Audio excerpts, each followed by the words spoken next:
5 states went out for the supplementary elections, and that is talking about Plateau State. We also have Sokoto, Benue, Cano, and of course Bauchi. 14 local government areas in Bauchi, 22 local government areas in Benue State. In Cano, it was 29 local government areas. Sokoto had 22 local government areas, but one is down now, Plateau State, where 9 local government areas went to the polls.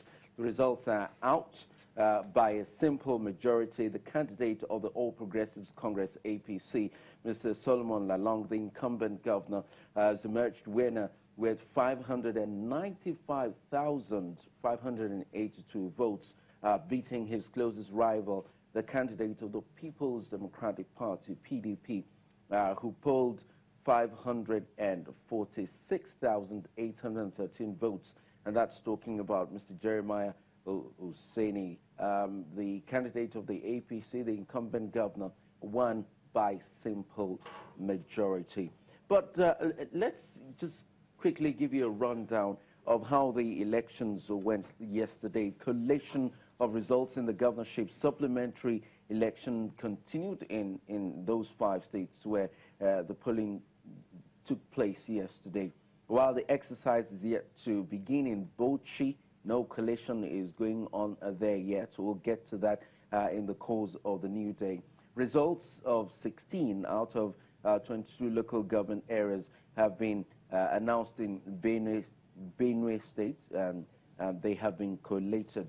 In Plateau State, results of all the 9 local government areas where the polling took place have so far been collated, and results have been announced.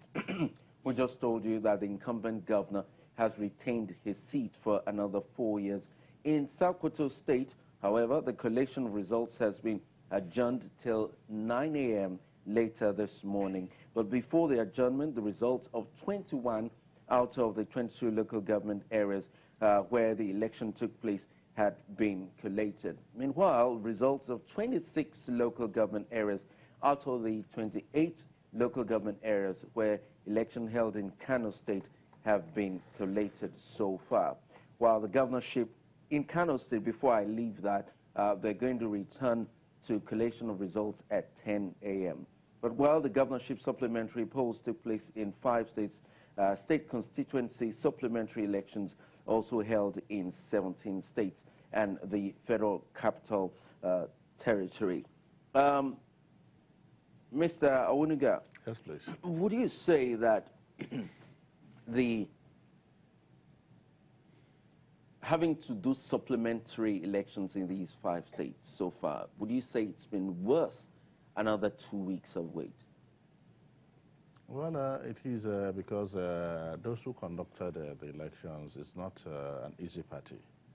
Of course, they are human. We have to leave margins of error in there, but they acted within the best of the dictates of their ability, and also, of course, what they perceived within prevailing circumstances. Yes, as a lapses, which they felt that patently will have affected the outcome of the election.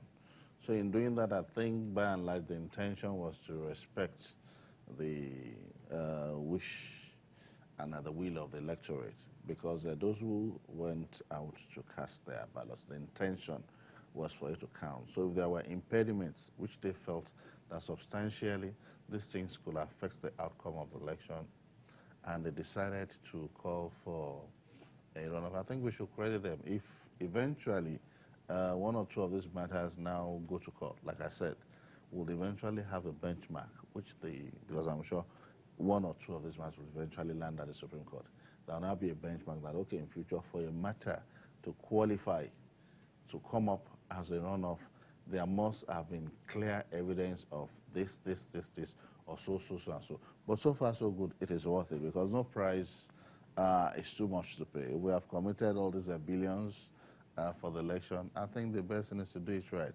If they felt that in these states where they called for reruns and all that, or supplementary election, I will call them, then obviously there must have been good basis for doing them. And from what we have seen, it's a bit better. I wouldn't say perfect than at least the prior ones that they did, because naturally some mistakes which they made in the other ones, they will have sat down, conference room, and all that.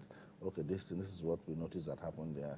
You people should ensure that this place is manned, this thing is this, blah, blah, blah. There will have been some improvements. And from what we can see, it appears, and that's on the surface, because until we get to the tribunals before we know these things, it appears that the will of the people was reflected. But like I said, in some of these things, we'll see that with these margins, what it just tells us in future is that some of the people who lost, for instance, maybe people on the side of the PDP, oh, just 50,000 votes, supposing we knew we should have tried to be much more, that is gone.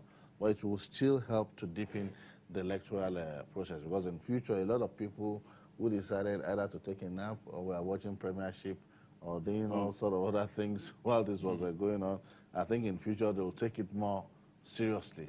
That I'm just saying it's one vote. I remember this chap too was in that. So little drops of water make a mighty ocean. So that's what I think will learn. But by and large, I think it was a worthy exercise. It was about a democracy.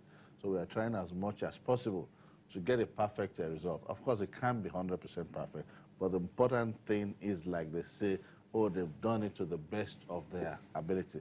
Whether they did it right or they didn't do it right, we can't determine here until the ones that go to court, then we'll get the benchmark from the Apex Court setting down standards for this to happen in future. So I think so far so good. We've done well.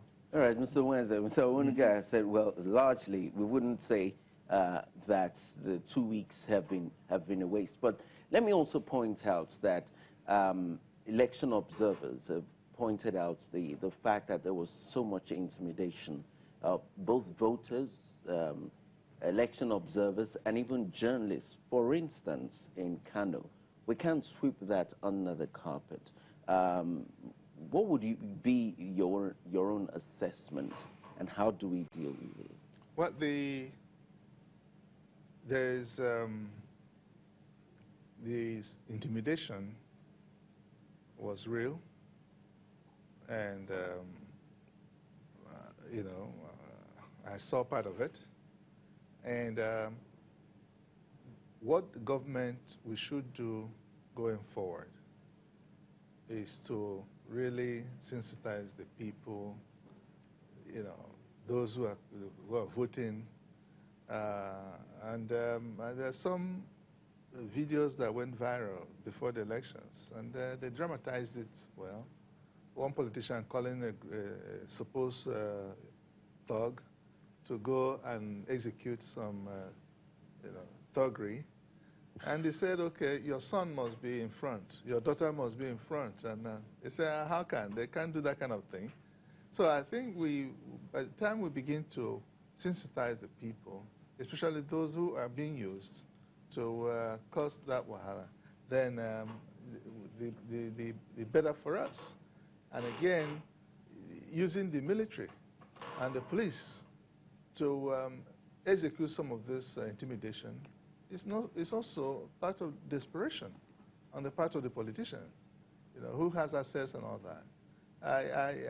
It's a sorry thing, a sorry situation in Rivers State, you know, that upon all that, Rivers, if I'm not mistaken, the number of deaths in Rivers State is quite alarming because of political killing, you know, which was unheard of. And according to, I just returned from Rivers State, and the feeling there, I asked some people, I said the feeling there is that between the governor and the minister is maybe ego play, you know, and people are losing their lives because of the ego play between the two of them. And it shouldn't be so. Election is for you to offering yourself to serve the people. It's not that you're forcing yourself as if you don't get it now, you know, the world will end. You're offering yourself to serve the people. If the people say, no, we don't need your services now, you say, okay, wait, maybe tomorrow they'll need my services. So there is, you know, the leadership, the government must have the political will. If they want to stop it, they will stop it. But also it's benefiting them. Like we said earlier, if a system that is benefiting, a politician, it will be difficult for him to change it. It will be difficult, for as long as it benefits them.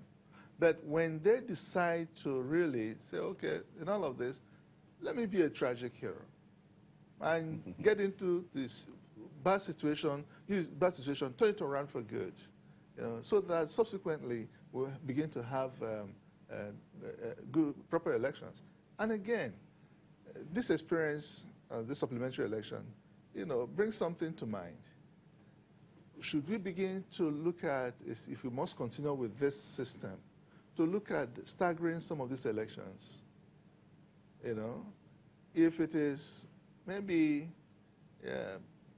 zone by zone, or so that INEC will be able to manage the situation, because they're overwhelmed, always overwhelmed. The materials may not be there on time, but when you run a supplementary election, for instance, like what has been done, you see the tension is less. They were able to better manage the situation, logistics-wise, and all that. So maybe we should begin to think of it, a way of staggering these elections and seeing, based on the zones, this week it will be southwest. The other week it will be southeast. The other week it will be southeast. So that INEC will be able to handle, and security personnel. We are crying that we don't have enough police personnel to police the citizens. And you deploy everybody, deploy the army, deploy civil defense. Still, there's crisis. So we better look at it again and see how we can stagger these elections, just as we have observed these 5 states where you have a rerun. Find a way of organizing every election like that.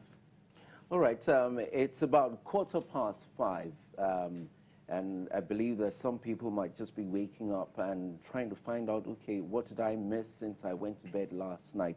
Well, 5 states went to the polls in supplementary elections yesterday, Saturday, the 23rd of March 2019, and out of those 5, 1 state already is down, and that's talking about Plateau State. The candidate of the All Progressives Congress, APC, Mr. Solomon Lalong, the incumbent governor, has emerged, has been returned, and he's keeping his job for another 4 years by polling 595,582 votes ahead of the candidate of the People's Democratic Party, Mr. Jeremiah Oseni, who polled 546,813 votes, and that happened. The candidate of the APC won by a simple majority. That's what you have missed so far. But we would like at this moment to refresh the memory of our viewers on how the supplementary elections generally happened across the 5 states. Let's see how we went in these reports. The March 9th governorship and State House of Assembly polls may have come and gone, but it left behind a setback in 17 states and the Federal Capital Territory, Abuja. So, to make amends, the Independent National Electoral Commission, INEC, is conducting supplementary elections in the states affected. In the Bejuleki area of Lagos State, polls opened for Constituency 1 of the State House of Assembly, and though the process was peaceful, some Lagosians want to see an improved electoral process. Some people don't know the importance of coming out to choose a leader. And if a few people choose a leader for you, definitely that such leader will govern you. So we need, the government need to create more awareness, and through the community leaders, to let people know the importance of coming out to vote for a particular candidate in an election, during an election. Next is Edo State, South Nigeria. The election for 12 units in Orionwa local government area got underway quite early as voters came out to cast their votes in an orderly manner. They will have to learn with what has happened in the past election, when there was a lot of controversy, shooting of guns, fighting and all the rest. That was what actually led to the cancellation of all these units. From Edo to Imo State, southeast Nigeria, Elections into the House of Assembly is being held in 5 local government areas. You can see the turnout is very poor because INEC did not give a wide publicity regards to this supplementary. And this is a village. A lot of people have gone to work or to farm. You understand me? So it's just people that are calling. You know, some will go from farm, they will come to do their voting. Taraba State, northeast Nigeria, is different, as a high turnout of voters is seen, with some arriving the polling units before 6 a.m. The state constituency by-election is taking place in Usa and Adokola local government areas, and at the time of this report, collation had already begun. As the 2019 electoral cycle continues, the electorate say they want to see a closure to the State House of Assembly elections in a credible and transparent manner. All right, that's basically the summary of what happened yesterday, supplementary elections that we saw in 5 states. But by extension, the electoral process itself, the elections, was set back in about 17 states, including the Federal Capital Territory. People have said this several times. This was basically avoidable, wasn't it? Hugely avoidable. Now we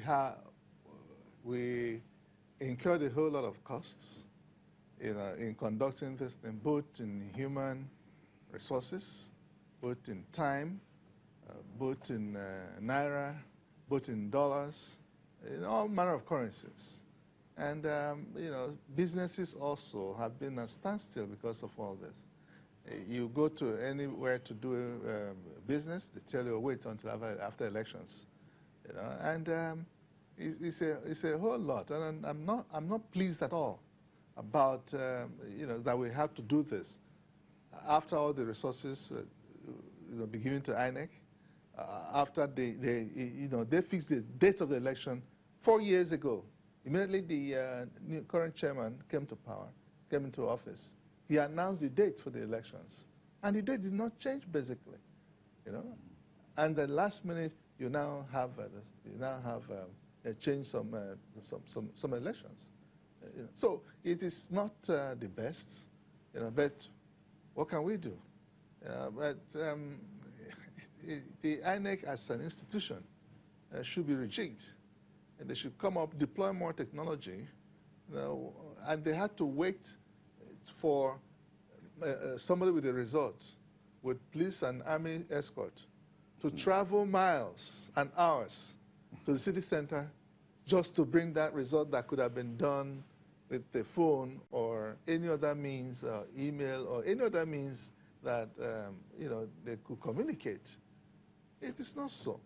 Now, they said that results should be pasted at the polling units.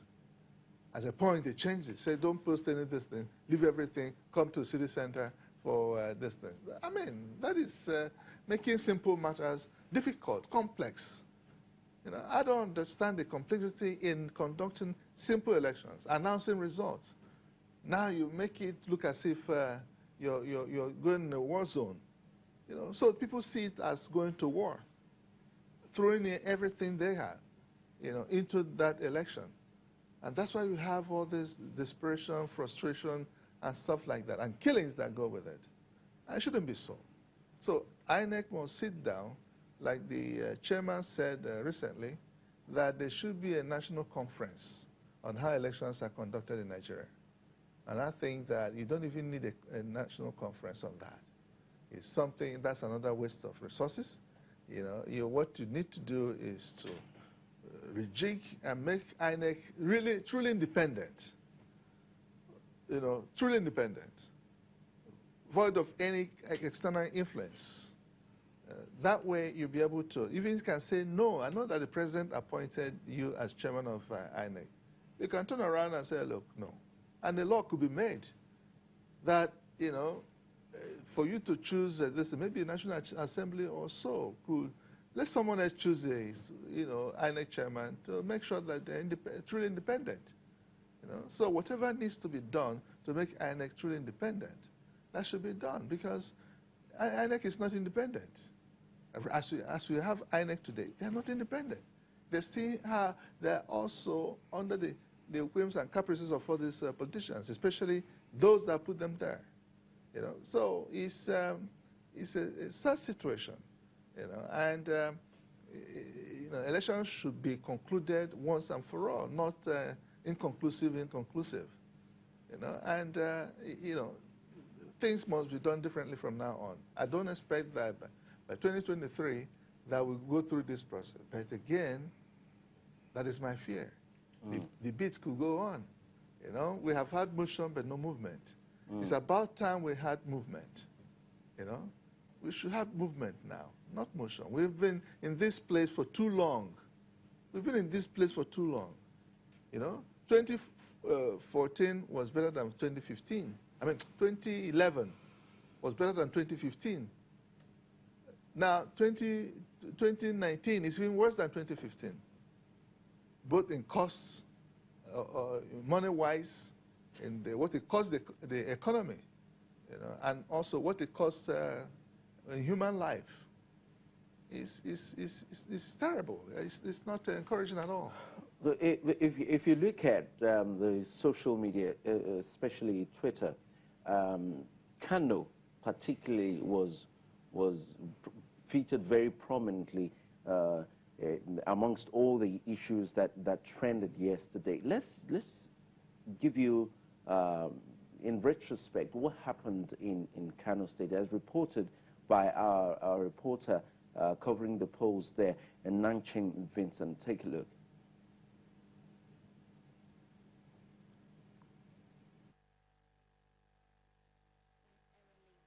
This obviously raises tempers with voters expressed some displeasure over the delay.